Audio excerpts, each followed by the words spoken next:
Thank you very much, Anna. Good afternoon. The weather will be making the headlines tomorrow because we're expecting some severe weather, a major Atlantic storm heading our way. We're not just talking about heavy rain, we're talking about some very, very windy weather, stormy weather, particularly across Scotland and Northern Ireland. So widespread disruption to transport, and we could have problems too with trees down, power outages.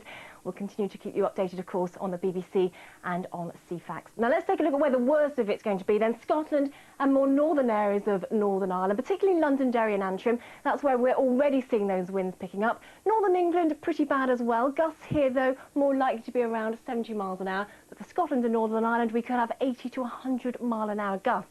As I said, a very nasty system. Further south, still windy, but here we're mainly talking about gales.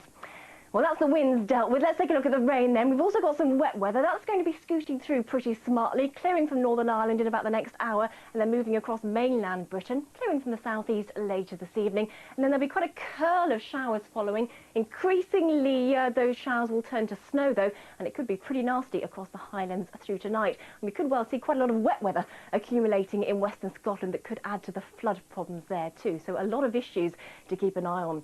Let's remember how windy it's going to be then. That low coming closer and closer into northern Scotland. Extremely windy through this evening across northern parts of Northern Ireland and western Scotland.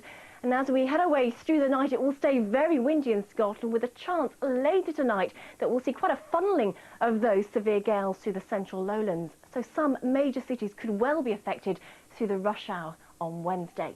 So very nasty indeed. Thankfully, though, through the course of Wednesday, things will slowly improve. The winds eventually easing and moving out into the North Sea. It will be a colder day, mind you. You'll really notice the wind chill, but at least there will be some pleasant sunshine, but also fairly frequent winter showers in the northwest. By Thursday, all of us, though, will have calmed down nicely. We'll have high pressure slap bang over the British Isles, which means some early frost, but some welcome sunshine by day. So stormy for the next 24 hours, Anna, but improving by the end of the week. Bye-bye.